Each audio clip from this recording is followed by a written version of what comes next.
Welcome back to my all students. Vipin Dwivedi physics classes के इस quick revision की series में हम आपका एक बार फिर से स्वागत करते हैं। तो आइए देख लेते हैं आज का अपना टॉपिक क्या रहने वाला है। देख लीजिए, electrical capacitance of conductors. What is the electrical capacitance? क्या होता है इलेक्ट्रिकल कैपेसिटेंस? इसे किस टाइप से आप डिफाइन करेंगे, किस टाइप से आप इसकी यूनिट को फाइंड करेंगे, क्या होती है इसकी यूनिट, और किस टाइप से आप इसका डायमेंशनल फार्मूला फाइंड करेंगे। दैट मीन्स ये इस पूरे चैप्टर का एक बेसिक लेक्चर होगा। तो आइए स्टार्ट करते हैं कैपेसिटेंस के इस बेसिक चैप्टर को।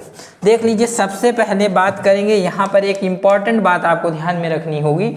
वी नो दैट, हम जानते हैं कि, क्या जानते हैं, देख लीजिए, the potential of a conductor is directly proportional to the amount of charge given to it. That means किसी भी जो कंडक्टर का पोटेंशियल होता है वो अमाउंट ऑफ चार्ज के डायरेक्टली प्रोपोर्शनल होता है। पोटेंशियल किसके प्रोपोर्शनल होता है? अमाउंट ऑफ चार्ज के। दैट मीन्स यदि आप अमाउंट ऑफ चार्ज को इंक्रीज करेंगे तो पोटेंशियल इंक्रीज होगा, और यदि आप अमाउंट ऑफ चार्ज को डिक्रीज करेंगे तो पोटेंशियल भी डिक्रीज होगा। डायरेक्टली प्रोपोर्शनल मतलब जिस टाइप से प्रोसेस होगी इंक्रीज तो पोटेंशियल भी इंक्रीज, डिक्रीज। आई थिंक सबको क्लियर हो चुका होगा। तो चलिए देख लेते हैं आगे की ओर। यहाँ पर इंपॉर्टेंट लाइन आप देखें, if capital Q charge given to the conductor. यदि आप किसी भी कंडक्टर को कैपिटल क्यू चार्ज देते हैं, और देख लीजिए, so that the potential increases by, जैसे ही आप कैपिटल क्यू कूलम चार्ज देते हैं, कैपिटल क्यू चार्ज देते हैं, और उसके पोटेंशियल में कितनी इंक्रीजमेंट होती है, कितनी वृद्धि होती है, ध्यान रखें, कैपिटल भी वोल्ट होती है सपोज करिए। देन इस केस में अब आपको ध्यान में रखना है, यहाँ लिखा कैसे है कि the potential of conductor is directly proportional to amount of work. That means जो Q होगा वो डायरेक्टली प्रोपोर्शनल होगा V के। किसके? Q जो होगा, अमाउंट ऑफ चार्ज को पहले लिखना है, Q is directly proportional to V। अब आपको पता है जैसे ही प्रोपोर्शनल हटाते हैं और इक्वल लगाते हैं तो कुछ न कुछ कांस्टेंट रखना होता है। तो Q इक्वल आपका यहाँ से हो जाएगा CV। कितना हो जाएगा? Q equal CV। यदि आप यहाँ से C की वैल्यू फाइंड करें तब क्या रिजल्ट होगा, आइए देख लेते हैं। C इक्वल आपको मिल जाएगा Q बाई V। कितना मिल जाएगा? C equal Q by V, और इसे आप इक्वेशन नंबर फर्स्ट दे देंगे। देखिए, यहाँ से C V आपका मल्टीप्लाई में है, ट्रांसपोज करेंगे डिवाइड में होगा। हमने C को इस साइड लिख लिया और Q बाई V को इस साइड। तो आई थिंक सभी को क्लियर हो चुका होगा। C इक्वल कितना होगा? Q by V। और ये जो है इलेक्ट्रिकल कैपेसिटेंस का एक जनरल फार्मूला है, तो इसको आप लोग जल्द से जल्द नोट डाउन कर लें, यहाँ तक का स्क्रीनशॉट ले लीजिए। अब देखिए, यदि आप इक्वेशन फर्स्ट में V को यूनिट ले लेते हैं, ध्यान रखेंगे, इफ इन इक्वेशन फर्स्ट, ध्यान रखिए, equation first V equal 1 volt, V की वैल्यू आप कितनी कंसीडर कर लें? 1 वोल्ट। देन क्या होने वाला है आपका रिजल्ट, देख लीजिए। देन आपका जो रिजल्ट हो जाएगा C equal Q upon V, आपका फार्मूला था। अब देखिए, V की प्लेस में आपको कितना पुट करना है? 1 वोल्ट। तो Q अपॉन V की प्लेस में 1 पुट करिए, तो यहाँ से फाइनली आपका जो रिजल्ट मिलेगा C इक्वल Q मिल जाएगा। C equal Q। अब देखिए, यहाँ से आपको डिफिनीशन अरेंज करनी होगी, बनानी होगी। किस टाइप से आप बना सकते हैं? देखिए, ये क्या है? C electrical capacitance of the conductor. क्या है? Electrical capacitance of the conductor. और ये किसके इक्वल हो गया है? Is equal to the amount of charge given to conductor, या गिवन टू इट बोल सकते हैं। कब? ध्यान रखेंगे, जो इसके पोटेंशियल को यूनिट रेज कर दे, यूनिटी रेज कर दे, दैट मीन्स यूनिट बढ़ा दे। तो आई थिंक सभी को क्लियर हो चुकी होगी ये डिफिनीशन। आइए देख लीजिए, हेंस ध्यान रखेंगे, जो कैपेसिटेंस क्या होगा? Capacitance of conductor is numerically equal to the charge required, कितना चार्ज रिक्वायर्ड होना चाहिए, raises the potential of conductor by unity.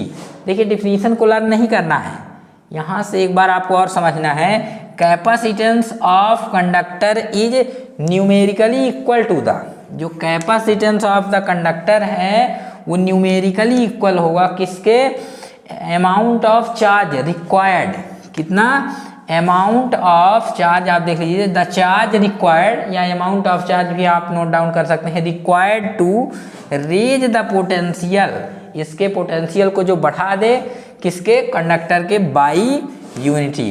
तो इसका भी आप लोग जल्द से जल्द स्क्रीनशॉट ले लीजिए। आइए मूव करते हैं, यूनिट हम किससे फाइंड करेंगे, इसके फार्मूले की हेल्प से, C इक्वल क्यू बाई भी, ध्यान रखेंगे, वी नो दैट है, वी नो दैट, आप जानते हैं, हम भी जानते हैं, C इक्वल कितना होगा, क्यू बाई भी। अब देखिए क्यू क्या है, charge, SI unit of charge क्या होती है, कूलाम, कूलाम, और ये आपका जो है पर बोल्ट, कूलाम पर बोल्ट, और ध्यान रखेंगे इसी को वन वर्ड में फैरेड बोलते हैं, क्या बोलते हैं, फैरेड। और ये किस सिस्टम में आपकी है, ध्यान रखिए, इन SI सिस्टम, किस सिस्टम में है, SI सिस्टम में। आइए आगे की ओर मूव कर लेते हैं। अब देखिए कूलाम जो है CGS सिस्टम में किस में कन्वर्ट होगा, stat coulomb, stat coulomb, volt भी आपका किस में कन्वर्ट होगा, स्टैट बोल्ट में, किस में कन्वर्ट होगा, स्टैट बोल्ट में कन्वर्ट होगा। और इसी को वन वर्ड में क्या बोलते हैं, स्टैट फैरेड, क्या बोलते हैं, स्टैट फैरेड। और ये जो यूनिटें हैं वो किस सिस्टम में हैं, इन CGS सिस्टम। अब देखिए आपको लर्न कैसे करना है, वैसे जो एग्जाम में जनरली आपसे पूछेगा SI यूनिट ऑफ कैपेसिटेंस या कैपेसिटेंस ऑफ कंडक्टर क्या होगी, फैरेड। आप वन वर्ड वाली यूनिट का यूज करेंगे, या इसे कूलाम पर बोल्ट भी बोला जाता है, फैरेड जो है कूलाम पर बोल्ट के इक्वल होता है। देखिए CGS यूनिट क्या होती है, स्टैट कूलाम पर स्टैट बोल्ट, बट जब आपसे एग्जाम में पूछेगा तो वन वर्ड वाली आप नोट करेंगे, स्टैट फैरेड। क्या होती है, CGS unit of electrical capacitance, stat farad, SI unit of electrical capacitance, farad, one word वाली का यूज करेंगे। लेकिन कई बार होता क्या है, ऑब्जेक्टिव में ये ना दे करके आपको ये दे दिया, चूज द करेक्ट ऑप्शन में, तो उस केस में आपको ध्यान में रखना होगा, ये भी यूनिटें होती हैं। तो आई थिंक यूनिट जो है कैपेसिटेंस ऑफ द कंडक्टर या इलेक्ट्रिकल कैपेसिटेंस की आपके दिमाग में फिक्स हो गई होगी। आइए बढ़ते हैं डायमेंशनल फार्मूले की ओर, इसका यूज करेंगे, इसके फार्मूले का। तो by the formula of C ही चलेंगे, by the formula of C का मतलब है capacitance of the conductor. I think अब तो आपको लर्न हो गया होगा, C इक्वल कितना होता है, Q अपॉन V। अब देखिए डायमेंशनल फार्मूला, Q क्या है आपका, चार्ज है, क्या है, चार्ज है, और अपॉन में ये V क्या है, potential difference, potential, electrical potential मान सकते हैं, अभी हम केवल पोटेंशियल रख दिए हैं, ध्यान रखेंगे। अब देखिए पोटेंशियल या पोटेंशियल डिफरेंस भी आप बोल सकते हैं। अब चार्ज को आप किस में ब्रेक करते हैं, करंट इनटू टाइम में, किस में ब्रेक करेंगे, करंट इनटू टाइम में। अब यहाँ पर आप देखिए अच्छे से, करंट इनटू टाइम है आपका।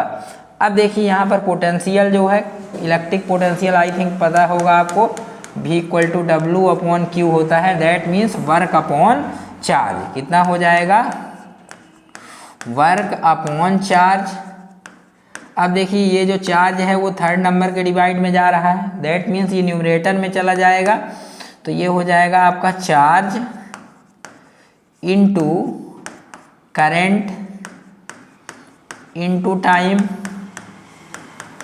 और यहाँ से आपका वर्क जो है वो कन्वर्ट हो जाएगा फोर्स इनटू डिस्प्लेसमेंट में, डिस्प्लेसमेंट। अब देखिए डायरेक्टली यहाँ से आपको करना होगा, थोड़ा सा शॉर्ट प्रोसेस का यूज कर लीजिए। यदि चार्ज की आई थिंक आपको अब पता चल चुका होगा। यहाँ से यदि आपने देखा होगा करंट इनटू टाइम, तो करंट इनटू टाइम इसका भी होगा, ये करंट इनटू टाइम यहाँ है, तो दैट मीन्स करंट का स्क्वायर हो रहा है, करंट का क्या हो रहा है स्क्वायर, और टाइम का भी क्या हो जाएगा यहाँ से स्क्वायर होगा। अब फोर्स की एसआई यूनिट आई थिंक सबको क्लियर हो चुकी होगी। फोर्स को आप कह सकते हैं एम एल टी की पावर माइनस का 2, कितना बोल सकते हैं एम एल टी की पावर माइनस 2, और डिस्प्लेसमेंट का क्या बोल सकते हैं एल। अब देखिए करंट का स्क्वायर है, तो इसे भी डायरेक्टली आप किसका स्क्वायर बोल सकते हैं, इट इज ए का स्क्वायर। किसका स्क्वायर है आपका, ये ए का स्क्वायर होगा। अब देखिए यहाँ से टाइम है, तो आई थिंक सबको पता होगा टाइम को आप बोल सकते हैं टी का स्क्वायर। किसका स्क्वायर, टी का स्क्वायर। और इसे जल्द से जल्द आप सॉल्व कर लें। तो जैसे ही आप सॉल्व करेंगे तो यहाँ आपको रिजल्ट मिलेगा। देखिए एम न्यूमरेटर में जाएगा, दैट मीन्स एम की पावर माइनस का 1 होगा। और देखिए एल भी ऊपर की ओर ले चलेंगे तो एल की पावर माइनस का 2, एल स्क्वायर होगा, न्यूमरेटर में जाइए। और टी की पावर कितनी हो रही है 4, कितनी हो रही है 4। और देखिए ए स्क्वायर आपका एज इट इज है, तो ये आपका डायमेंशनल फार्मूला हो जाएगा।